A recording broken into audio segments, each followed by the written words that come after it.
화면 속 국기는 네팔입니다. 인구 3천만 명이 조금 안 되는 작은 나라죠. 그런데 이 나라가 최근 믿기 어려운 방식으로 새 총리를 뽑았습니다. 바로 게이머들이 주로 쓰는 디스코드에서였습니다. 디스코드 서버 안에서 밈과 이모지 사이로 5명의 후보 가운데 마음에 드는 사람에게 익명 투표를 했고 불과 이틀도 안 되는 시간 동안 표가 쌓였습니다. 그 결과 73세의 전 대법관 수실라 카르키가 새 총리로 선택되었습니다. 물론 네팔의 공식 선거가 항상 이렇게 진행되는 것은 아닙니다. 이번 사건은 아주 예외적이고 극적인 순간이었죠. 하지만 이 비정상적인 장면은 갑자기 하늘에서 떨어진 우연이 아니라 오래 쌓여온 문제의 폭발이었습니다. 몇 주 전으로 시간을 돌려보겠습니다. 당시 네팔 정부는 수십 개의 소셜미디어 회사에 공문을 보냈습니다. 정부에 즉시 등록하라고 요구하면서 응답이 늦거나 거부하는 플랫폼은 차단하겠다고 경고했습니다. 그 통보에 제대로 대응하지 못했던 서비스들은 불과 일주일 만에 전면 차단을 당했습니다. 충분한 예고도 설명도 없는 가운데 네팔 사람들은 하루아침에 유튜브와 왓츠앱, 페이스북, 인스타그램을 잃어버렸습니다. 분노한 학생들과 청년 활동가들은 수도 카트만두 거리로 나와 평화 시위를 시작했습니다. 처음에는 검열을 멈추라는 비교적 단순한 요구였습니다. 그러나 이 작은 모임이 곧 나라 전체를 흔드는 불씨가 됩니다. 몇 시간 만에 시위대는 수천 명 규모로 커졌습니다. 구호는 단지 소셜미디어를 되돌려달라는 수준을 넘어서 부패와 무능한 정치 전반을 바꾸라는 요구로 넓어졌습니다. 군중의 인내심은 빠르게 줄어들었고 정부는 완전히 허를 찔린 모습이었습니다. 총리는 서둘러 소셜미디어 차단을 철회했습니다. 그러나 이미 늦었습니다. 사람들은 단지 앱 몇 개를 돌려받는 것으로는 오랜 불만을 접을 생각이 없었습니다. 결국 총리는 자리에서 물러났습니다. 이 퇴진은 오히려 시위대에게 승리의 확신을 주었습니다. 이제 자신들이 정부보다 더 큰 힘을 가졌다고 느끼게 된 것이죠.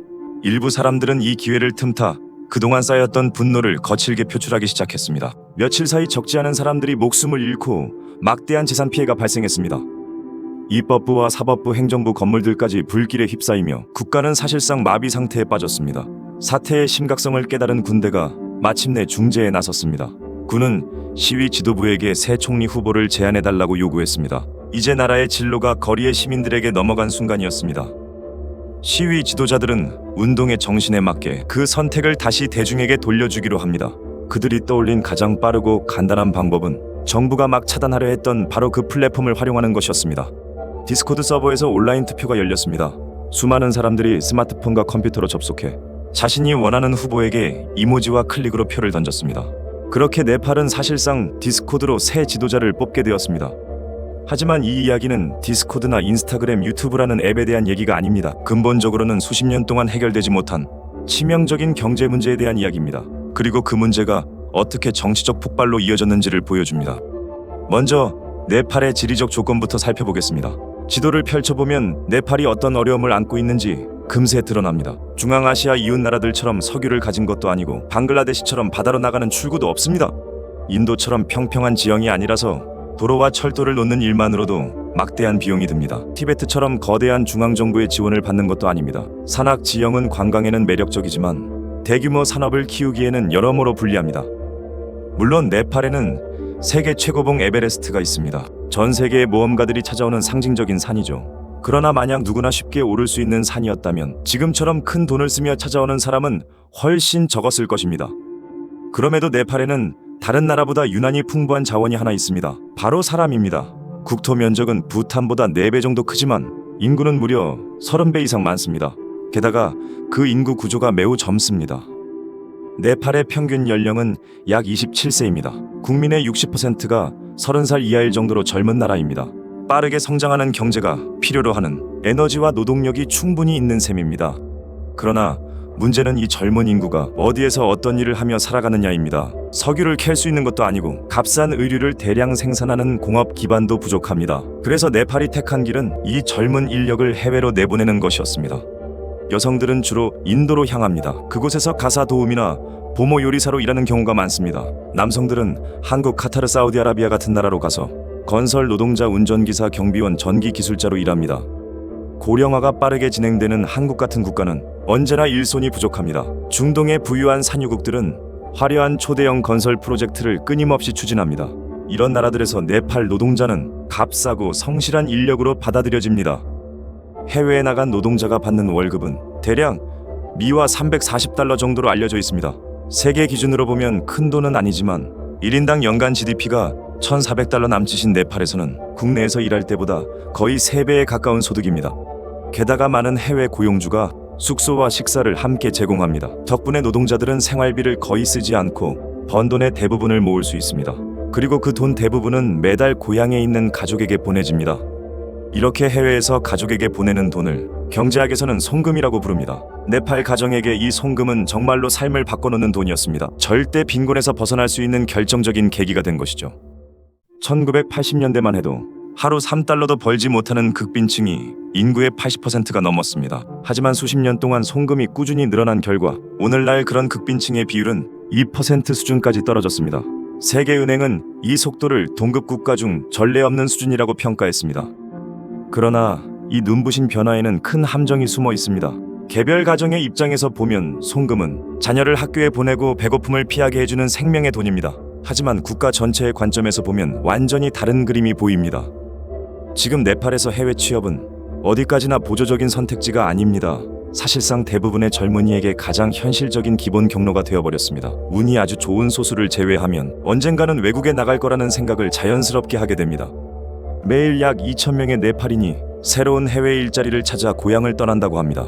전체 가구의 4분의 3 이상이 적어도 한 명의 가족이 보내오는 송금에 의존합니다. 인도처럼 비자를 요구하지 않는 나라에 비공식적으로 일을 하러 가는 사람들까지 더하면 그 규모는 더욱 커집니다.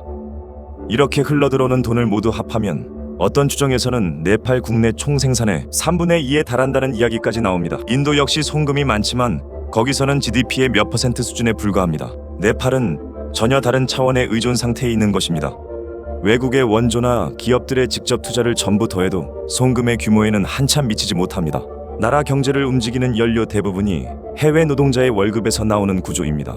겉으로 보기에는 돈이 계속 들어오니 좋은 일처럼 느껴질 수 있습니다. 하지만 자세히 들여다보면 이 돈의 상당 부분이 저축이나 투자로 이어지지 못합니다. 많은 가정에게 송금은 오늘 저녁을 먹을 수 있느냐 없느냐를 가르는 생계비입니다. 자녀 학비와 집세를 치르고 나면 손에 남는 돈이 거의 없습니다. 문제는 여기서 한 가지가 더 겹친다는 점입니다. 정작 농사를 지을 사람들이나 공장에서 물건을 만들 사람들은 카타르에서 경기장을 짓고 한국에서 야간 경비를 서고 있다는 사실입니다. 네팔 안에 남아있는 농민들은 대부분 소규모 자금농에 가까운 형태입니다. 비료와 농기계에 투자할 자본이 거의 없어서 생산성이 매우 낮습니다. 그 결과 노동력의 3분의 2가 농업에 종사하고 있음에도 자국민이 먹을 식량조차 충분히 생산하지 못합니다. 부족한 식량과 생필품은 다시 해외에서 수입해야 합니다. 송금으로 들어온 돈이 식량과 제품을 사는 비용으로 곧바로 국외로 빠져나가는 구조입니다. 국내에는 새로운 공장도 새로운 기술도 남지 않습니다. 요약하자면 네팔 경제는 외부에서 돈이 들어왔다가 다시 외부로 빠져나가는 통로처럼 변해버렸습니다. 속이 비어버린 껍데기 같은 경제라는 표현이 나오는 이유입니다. 아이러니하게도 네팔은 노동력이 너무 많아서 문제가 생겼고 그 결과 국내에는 오히려 일할 사람이 부족한 상황이 되었습니다. 젊고 건강하고 기술을 갖춘 사람일수록 가장 먼저 해외로 떠나기 때문입니다. 이들은 원래라면 작은 가게를 열고 회사를 세우고 투자자를 설득해 새로운 산업을 만들 사람들입니다. 하지만 이런 인력이 하나둘씩 떠나버리면 국내에는 그런 시도를 할 주체가 사라집니다. 만약 고향에 더 좋은 기회가 있다면 더 많은 사람이 네팔에 남을 것입니다. 그러나 기회가 생기려면 먼저 사람들이 남아서 회사를 세우고 투자를 끌어와야 합니다. 누군가가 먼저 위험을 감수해야 하는 상황입니다. 하지만 어느 개인도 가족의 생계를 걸고 이런 실험을 하기 어렵습니다. 해외 일자리를 포기하고 몇 년 동안 산업이 생기기를 기다릴 여유가 없습니다. 결국 모든 사람이 같은 선택을 반복하면서 아무 일도 일어나지 않는 함정이 만들어졌습니다. 이 구조는 정치에도 깊은 영향을 미쳤습니다. 네팔은 형식상 민주주의 국가라 선거를 통해 정부를 뽑고 시민이 권력을 심판할 수 있어야 합니다.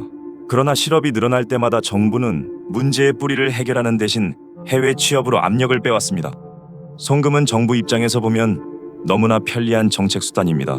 복잡한 개혁 없이도 돈이 들어오고 구조적 문제의 부담은 각 가정의 선택으로 떠넘길 수 있습니다. 불만이 커지기 전에 사람들을 다른 나라로 보내버리는 셈입니다. 반면 진짜 해결책은 훨씬 어렵습니다. 예를 들어 네팔은 산악 지형 덕분에 수력 발전 잠재력이 엄청납니다. 바로 옆 인도에는 전기를 사줄 막대한 수요도 존재합니다.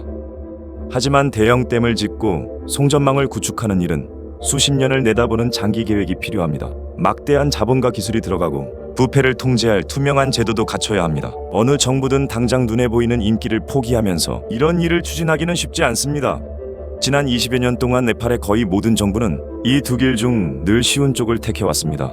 송금에 의존해 시간을 벌면서 진짜 개혁은 다음 정권으로 미뤘습니다. 그 사이 정치 자체는 더 불안정해졌습니다. 2008년 군주제가 막을 내린 뒤 권력은 마치 뜨거운 감자처럼 이 정당, 저 정당 사이를 끝없이 오갔습니다.